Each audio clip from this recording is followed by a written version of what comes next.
darah negeriku. Silahkan ambil minyakku, silahkan ambil sawitku, silahkan ambil semua kekayaanku. Ambil. This is your opportunity, my uncle. Tawarkan semuanya. Saya nggak bilang yang ada di gambar saja.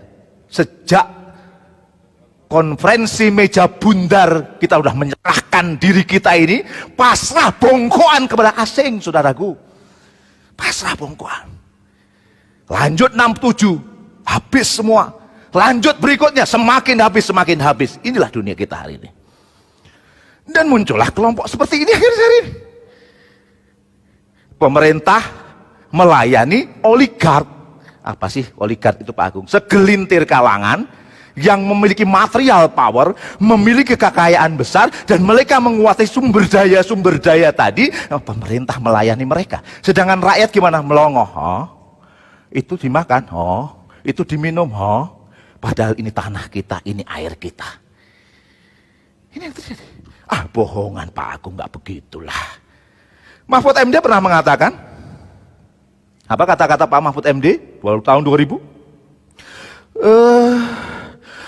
Saudaraku sekalian, 92% pilkada di negeri ini didanai oleh cukong. Oke.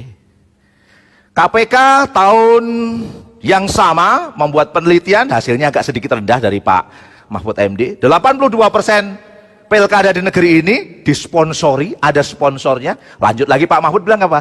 Nanti kalau yang menang pilkada, yang menjadi pemimpin daerah akan memberikan aturan, memberikan legitimasi agar para oligark itu bisa menguasai sumber daya yang ada. Pertanyaan saya buat Bapak Ibu sekalian, kalau ini terjadi di daerah, pertanyaan retorik saya, terjadi nggak di tingkat pusat? Terjadi tidak? Bapak yang jawab bukan saya loh ya. Terjadi kemungkinan besarnya. Gola Batudon ini terjadi suasana semacam ini.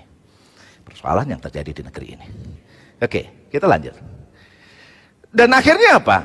Ya begitu sumber daya diambil semua, dimakan semua oleh swasta dalam negeri maupun oleh asing, ya terjadilah kelompok seperti ini Pak. Ada kelompok 1% dan ada kelompok yang disebut 99%. Kelompok elitis tadi yang menguasai sumber daya negeri ini kelompok 1%. Mereka kaya. Sementara yang rakyat jelata dan memperebutkan segelintir hanya sedikit sumber daya, we are 99%. Kami adalah yang 99%.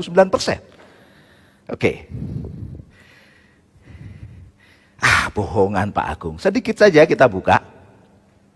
Gini rasio Indonesia tahun 2016 0,316.